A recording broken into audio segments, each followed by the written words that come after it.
In this video, I'll demonstrate how to use a Blender add-on to create a planet, give it desert terrain, and add some physics elements.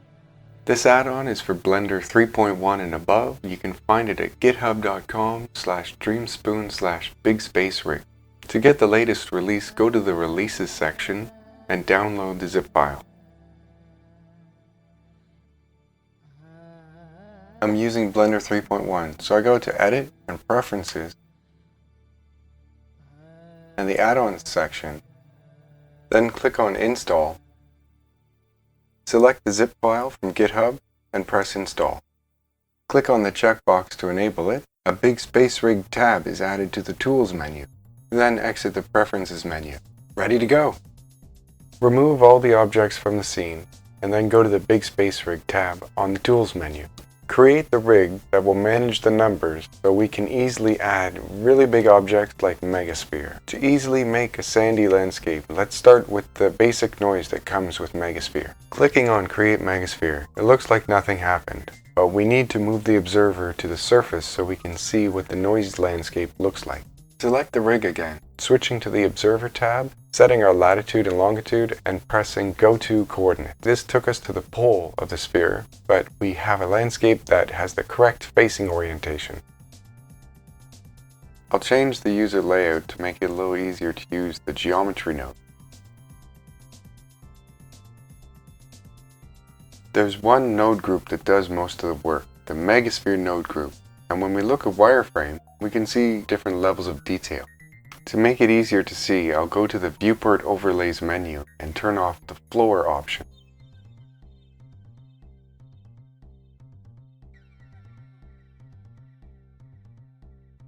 To make the terrain smoother in the middle, I'll reduce the max number of subdivisions down to 23. The default noise looks like medium-sized hills, but we need to modify it a bit to make it look like sand dunes. To make working with nodes easier, I'm using an add-on called Node Wrangler. It's built into Blender and can be found in the Edit, Preferences, Add-on, Search, Node Wrangler. I already have it enabled, so I'll leave it like that. With Node Wrangler enabled, I can press Ctrl, right-click, and drag to cut a node link in order to remove it. I'll be able to use the noise texture that's already there, but I need to add another texture below it. The Voronoi noise texture gives a peak for each of the dunes that looks very sharp, like a sand dune and not like a rounded hill. Press and hold Alt and right-click on the node on the left and drag it to the node on the right to create a link. To make the sand dunes look a bit more irregular, I'll mix the original noise texture with the input to the Voronoi texture. I realized after recording I should have shown the changes to the terrain as I did each step in the geometry nodes, so sorry about that.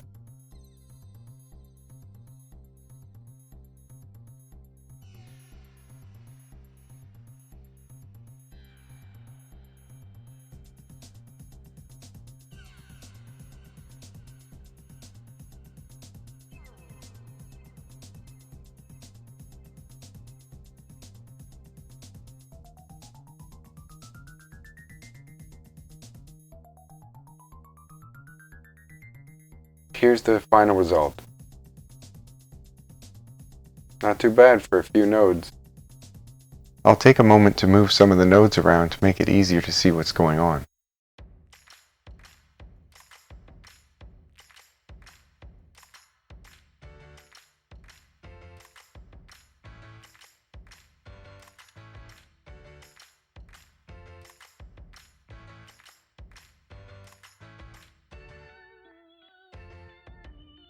It looks like the peaks of the dunes are too close together, so I'll adjust the scale of the noise, make them further apart, and adjust the other noise too to synchronize.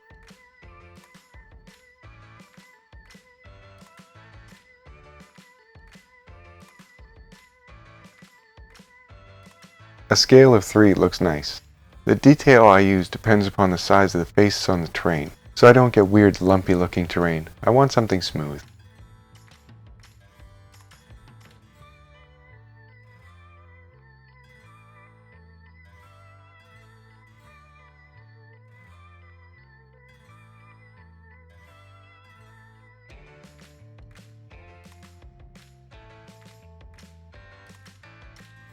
There are thousands of different ways to make sand terrains, but this is a good basic start to demonstrate some of the usages of Megasphere and the Big Space Rig. I press Ctrl Escape in the geometry node setup to go full screen, so we can see all the nodes that are used to make the terrain.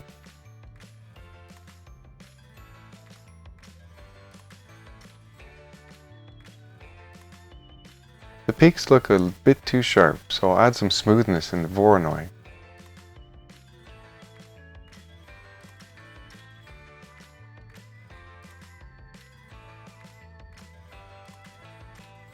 Just a bit. That's looking very good.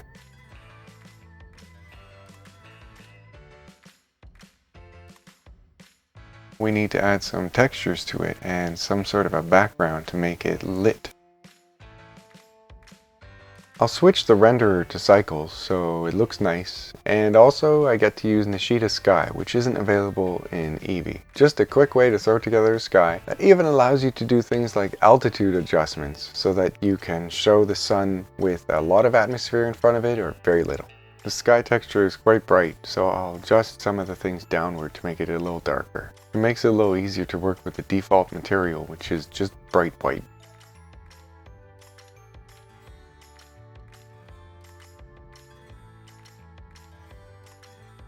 The Nishida Sky adds some nice shadows. To make the terrain a little smoother, especially in the later steps, I'm going to add a triangulate node before the set position node. I'm trying to avoid the lines or the aliasing that seems to happen when adding noise to the geometry.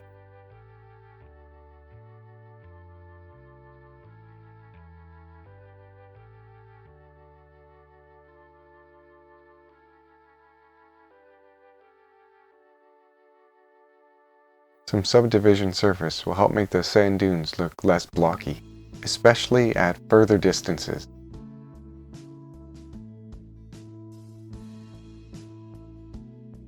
I'll take a moment to look at it. It looks good, very nice and smooth. Changing to wireframe view, I can see just how many triangles have been generated.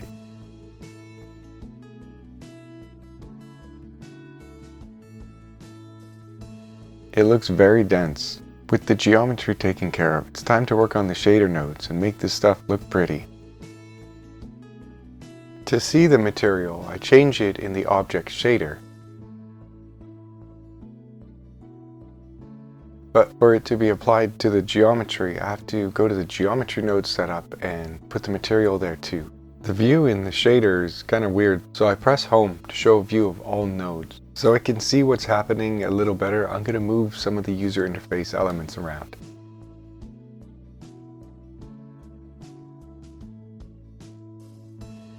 In the shader window, I open up the sidebar and go to Big Space Rig. Then I can add some custom node groups. I add some nodes with drivers attached to take input from the observer bones in the Big Space Rig armature. This will allow the textures to stay in correct place with the geometry as it moves around when the observer is moved. Next, I need a tile XYZ group and a simple noise texture just to demonstrate how the observer input and the tile XYZ node groups can be used together.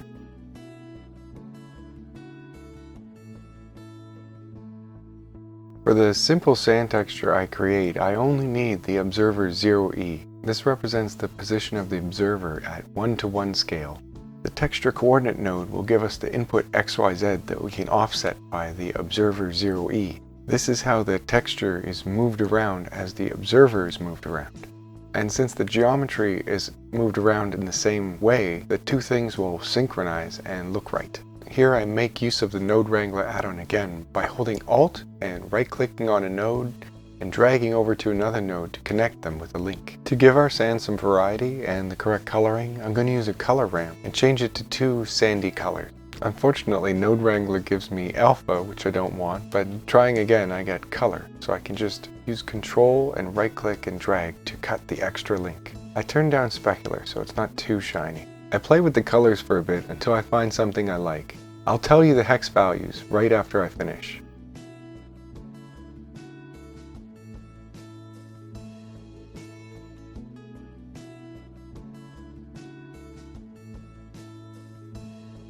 Here I connect the noise directly to the principled BSDF so I can see if it's working correctly, and it looks right.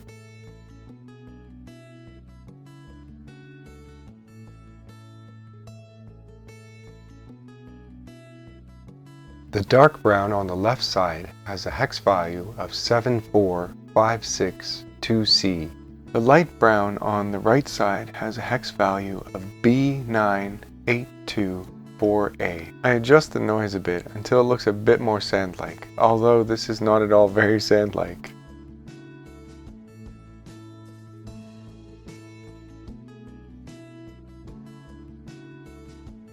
And then to easily add some depth, I'll add a bump node and plug it into the output from the noise.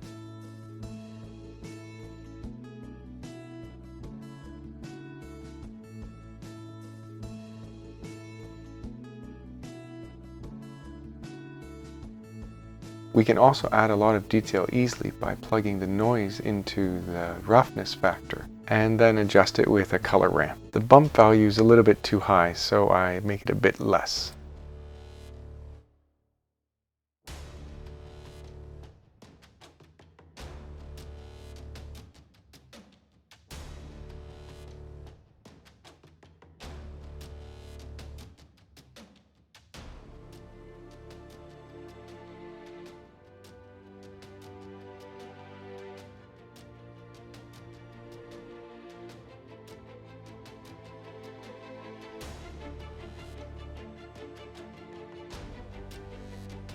After playing around a little bit, I find some values that work.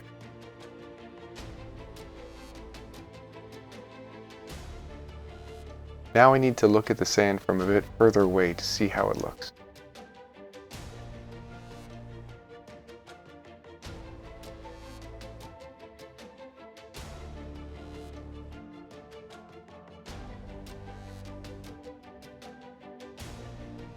The edge of the sand dune in the upper right looks a little bit too shiny. The specular is about as low as it can go. So I'm going to need to adjust the roughness to make this look better. I'll tell you the hex values for the numbers in the color ramp when I finish adjusting.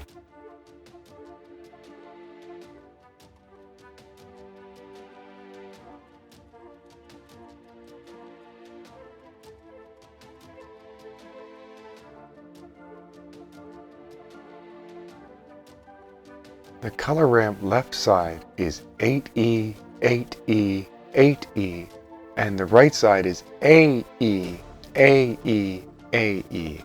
Kinda strange. For reference, I'll show the landscape from a bit further away.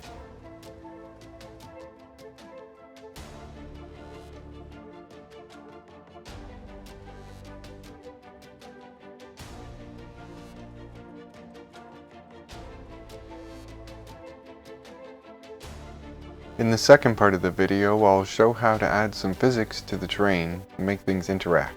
I select Megasphere and go to the Geometry Node Editor. Physics simulations take longer to bake if they have more geometry in them. I can reduce the number of faces in the landscape by setting the cull distance to something like 100 meters.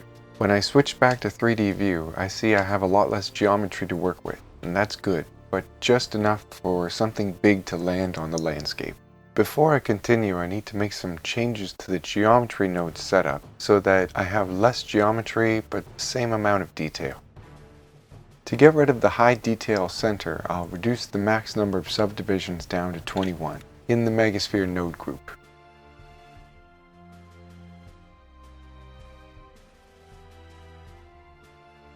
To further increase efficiency and make sure I don't have a problem with the physics sim, I'm going to make a copy of Megasphere and apply the geometry nodes to it. And then I'll delete out some verts to reduce the geometry again. I'll change the name of the Megasphere object with geometry nodes applied so it's easy to find. The physics object should never be rendered, but we need to be able to select it and work with it. The original Megasphere can be hidden so it's easy to see the physics object. Going to object modifiers, I can apply the geometry nodes. Pressing tab in the 3D view, I can see the vertexes, and then I realize I need to have the right size object above it so I know how much to leave and how much to cut out. So I exit that mode, then go Add Mesh Torus. This is much too small, so I'll increase its size to 10 meters, make the inside 5 meters so it's very donut shaped. I turn off Generate UVs just to save some data. And increase the number of faces on each side to make it a lot nicer looking and more accurate for the physics. It looks too blocky, so I'm gonna press F3 to bring up the options menu and choose Shade Smooth. To make it more interesting, I'll change the position kind of randomly and give it a random rotation.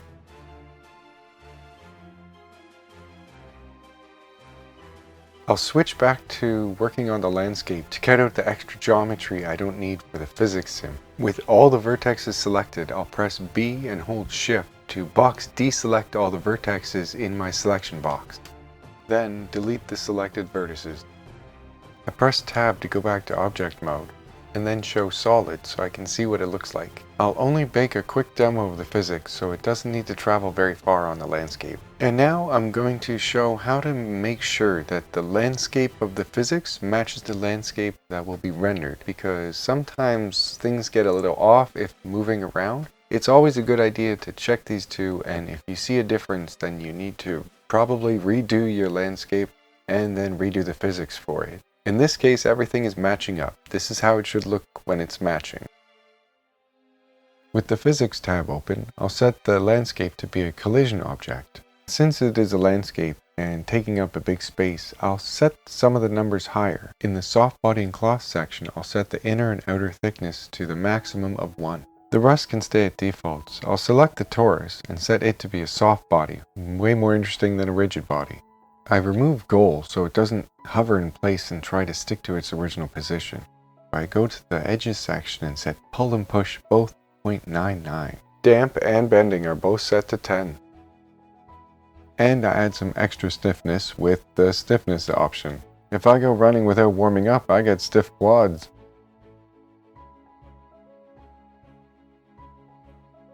After some testing, I found that the error value was too high, so I lowered it down to 0.01.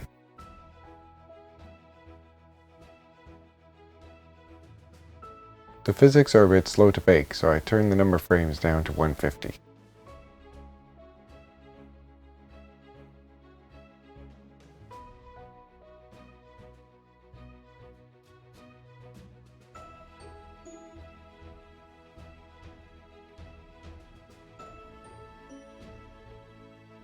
And one last thing I forgot, I need to make the weight higher. It started as 1, we're going to change it up to 100 kilograms. I press the bake button, delete some video, and after baking it looks like this.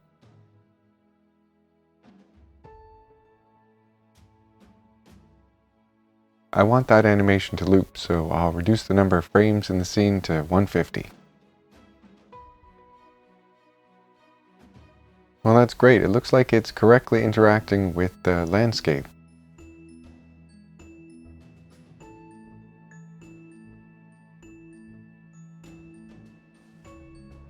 I'll add a subdivision surface modifier after the physics soft body modifier so that I can have a nice smooth looking surface for the render without needing that huge number of subdivisions for the physics. And how is it rendered? Oh, it looks beautiful. This is great. I think I'll look for a detailed view and see if there are any giant mistakes in this. It looks fine. The shadows look right. Sometimes things look a little funny on the landscape. I can see some diagonals that probably shouldn't be there, but with some work it could be made better. Here's what the tutorial would look like if it was taken to the 3rd level.